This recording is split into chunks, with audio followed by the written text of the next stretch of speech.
Everyone wants to get rich early, but almost nobody wants to pay the price. We see the cars, the freedom, the lifestyle, but we rarely talk about the cost behind it. Rohn once said, "Success is nothing more than a few simple disciplines practiced every day." That sounds easy, right? But here's the truth: getting rich young demands sacrifices most people refuse to make. It demands discomfort, discipline, and delayed gratification when your friends are choosing comfort. In this video, I'll break down the real price you must pay to build wealth early in life, so stay with me till the end, because one lesson here could change your future forever. Lesson 1. You must pay the price of discipline. Discipline is the fundamental architecture of success. Without it, the structure of your financial future inevitably collapses under the weight of reality. When Rohn spoke of discipline weighing ounces and regret weighing tons, he was illustrating the deceptively light burden of daily habits compared to the crushing heaviness of looking back at a wasted life. The price of discipline is paid in the micro moments of your day. It is the decision to get out of bed when the alarm rings rather than hitting snooze. It is the choice to eat the fuel that powers your brain rather than the food that comforts your emotions. It is the act of sitting down to work on your business or your skills when every fiber of your being screams for entertainment. This price is constant. It acts as a toll booth you must pass through every single morning. If you attempt to bypass this toll, the penalties accrue with interest, manifesting years later as mediocrity and financial struggle. To get rich early, you must divorce your actions from your feelings. Most people only work when they feel motivated, inspired, or energetic. However, motivation is a fickle emotion, often triggered by external stimuli that fade quickly. Discipline, conversely, is an internal operating system. It functions regardless of the weather, your mood, or the economy. Paying the price means you must learn to perform at a high standard, even when you are tired, bored, or discouraged.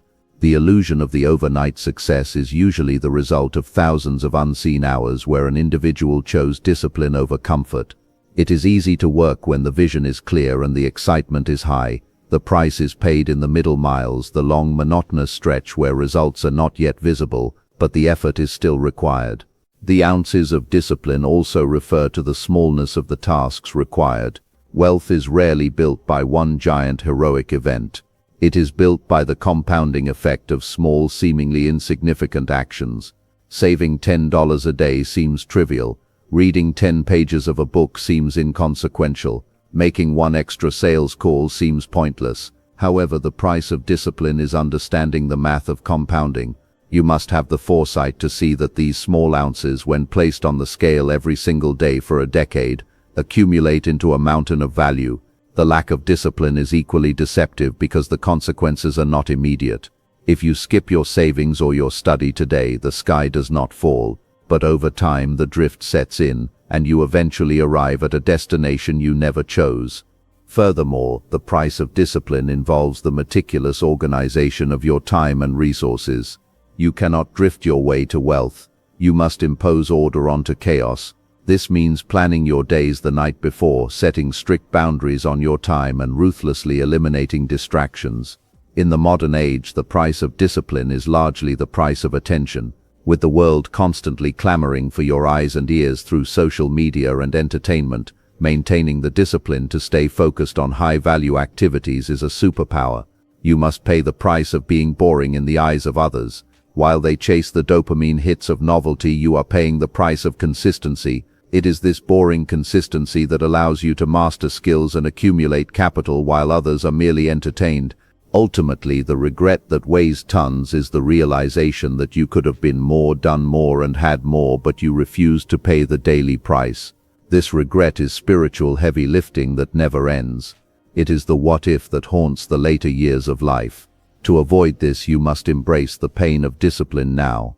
You must reframe this pain not as suffering but as the purchase price of your freedom. Every time you force yourself to do the hard thing, you are buying a share of your future liberty. The rich understand that discipline is not a punishment. It is the most potent form of self-love. It is the rigorous protection of your future self from the whims of your present self. Lesson 2. You must pay the price of delayed gratification. We live in an economy designed to exploit human impulses. making the ability to delay gratification the ultimate competitive advantage. The price you must pay is the suppression of the primal urge to consume now in exchange for the ability to consume exponentially more later. This goes against human biology, which is wired to value immediate rewards over uncertain future gains. To get rich, particularly at a young age, you must wage a war against your own psychology.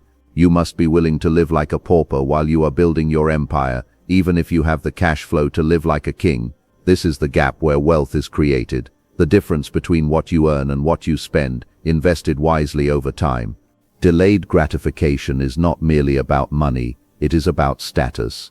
In a world obsessed with signaling success through luxury cars, designer clothes, and exotic vacations, paying the price means being willing to look unsuccessful while you are actually becoming wealthy. You must be comfortable with being underestimated. When you spend money to show people you have money, you are trading your freedom for their validation.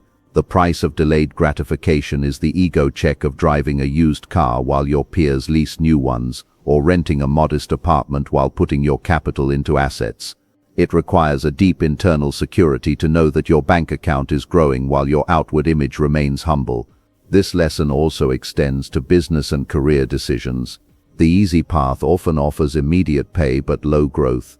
The hard path, the one of delayed gratification, often involves working for free to learn a skill, taking a lower-paying job with high equity potential, or reinvesting all profits back into a business rather than taking a salary. This is painful. It requires you to sweat and toil without seeing the immediate fruit of your labor. It is the farmer who plants seeds in the spring and tends the soil all summer, knowing that he cannot eat the harvest until the fall. If he eats the seeds in the spring because he is hungry for immediate satisfaction, he ensures his starvation in the winter. You must protect your seed capital, both financial and mental, from your desire for immediate comfort. The mathematics of delayed gratification are governed by the law of compound interest. Einstein called it the eighth wonder of the world. However, compounding only works if you do not interrupt it.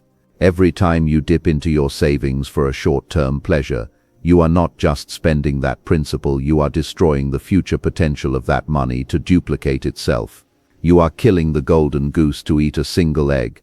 Paying the price means looking at $1,000 not as a new phone but as a soldier that, if left alone, will recruit other soldiers for your army of wealth.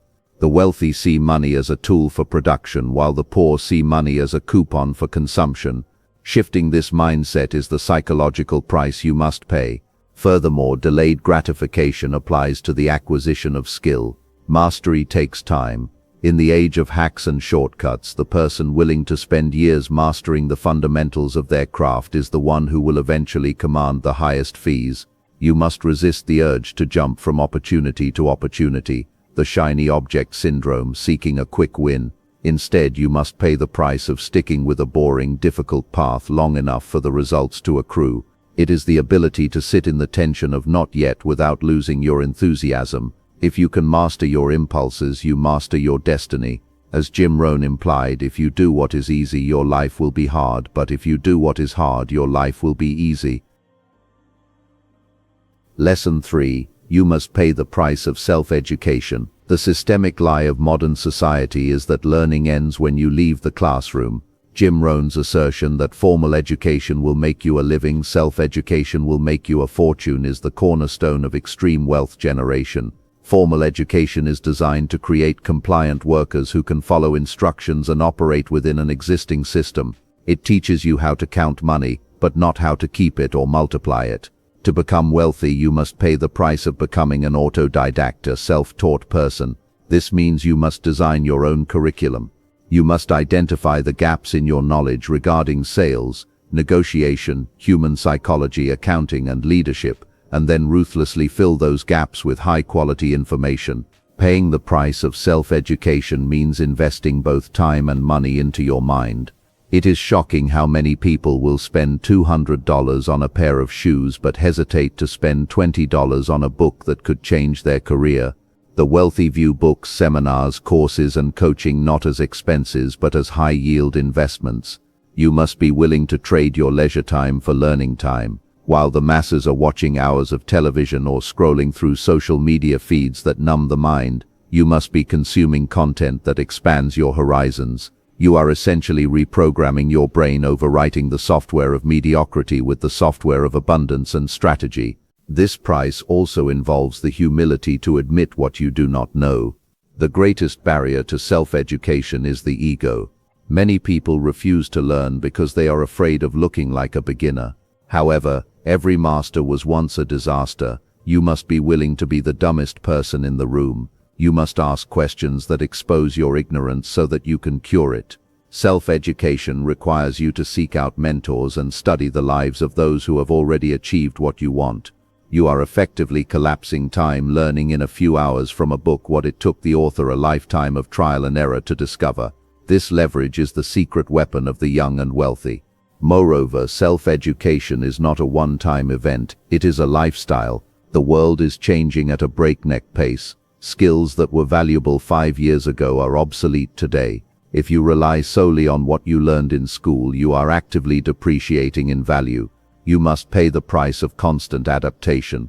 This means staying on the cutting edge of technology, market trends, and global economics. You must become a perpetual student of life. When you stop learning, you start dying. The wealthy understand that their net worth is usually a reflection of their self-worth, and their self-worth is tied to the value they can provide to the marketplace. That value is derived directly from what they know and how they apply it. Finally, the price of self-education involves the application of knowledge. Reading is passive, doing is active. You must bridge the gap between theory and practice. Many people fall into the trap of analysis paralysis, where they study endlessly but never act. True self-education is experiential. You learn by launching the business, making the investment, and failing. You must treat your failures as tuition fees in the school of life. Rohn taught that you should not wish for fewer problems but for more skills. The only way to acquire those skills is to aggressively pursue knowledge and immediately test it in the real world. This is the tuition you must pay to graduate from the working class to the owning class. Lesson 4. You must pay the price of responsibility. The moment you accept total responsibility for everything in your life is the moment you claim the power to change it. This is perhaps the heaviest price to pay because it requires the death of the victim mentality. It is seductive to blame the economy, the government, your boss, your upbringing, or bad luck for your financial situation. Blame is a comfortable narcotic. It numbs the pain of failure by shifting the fault to something outside your control. But as Rohn noted, excuses may make you feel better, but they will leave you poor. Paying the price of responsibility means looking in the mirror and admitting, I am where I am because of the choices I have made. It is realizing that your current reality is the lagging indicator of your past decisions. Taking responsibility liberates you from the waiting game. Most people are waiting for a break, waiting for a raise, or waiting for a savior. When you pay the price of responsibility, you realize that no one is coming to save you. You must save yourself. This shift in perspective transforms you from a passenger in your own life to the driver. If you don't like your income, it is your responsibility to increase your value. If you don't like your health, it is your responsibility to change your diet. If you don't like your network, it is your responsibility to meet new people. This is a terrifying level of agency for many, but for the wealthy, it is the only way to live. The price of responsibility also encompasses your emotional reactions. You cannot always control what happens to you. Market crashes happen, pandemics happen, betrayals happen. However, you have absolute control over how you respond. The wealthy do not react emotionally, they respond strategically. They take responsibility for their attitude. As Rohn said, it is not the blowing of the wind that determines your destination but the set of the sail. Two people can face the exact same adversity. One uses it as an excuse to quit, and the other uses it as a lesson to grow. The difference is not the circumstance but the responsibility taken for the reaction. Furthermore, responsibility means owning your results, both good and bad. When you succeed, you can claim the victory, but when you fail, you must conduct the autopsy without ego. You must ask, what did I miss? Where was I blind? How did I contribute to this failure? This radical accountability prevents you from repeating the same mistakes. People who refuse to take responsibility are doomed to loop through the same financial struggles forever because they never identify the internal root cause. They change jobs, cities, or partners, but because they take themselves with them, the problems persist. The rich fix the internal machinery first. Finally, paying the price of responsibility attracts opportunity. People want to do business with, invest in, and follow individuals who are reliable and accountable. When you demonstrate that you own your outcomes, you build trust. In a world full of finger pointers and excuse makers, the person who says, "I will handle this," or "This was my fault and I will fix it," stands out as a leader. This character trait is a magnet for capital and talent. Wealth flows to those who can steward it responsibly. By accepting the weight of responsibility, you build the muscular character required to hold the weight of wealth. Lesson 5. You must pay the price of standing alone. The path to extraordinary wealth is, by definition, the path less traveled. If you do what everyone else does, you will get what everyone else gets, which statistically is debt, stress, and mediocrity. To break away from the herd, you must pay the price of standing alone. This is a social and emotional tax. As you begin to discipline yourself, delay gratification, and educate yourself, you will begin to vibrate at a frequency different from your old environment. You will find that you no longer relate to the gossip, the complaints, and the leisure activities of your old peer group. This separation can be painful. It involves outgrowing friends and sometimes even distancing yourself from family members who are committed to misunderstanding your journey.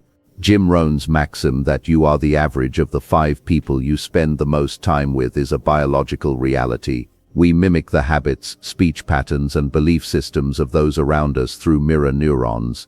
If your 5 closest associates are spenders, you will be a spender.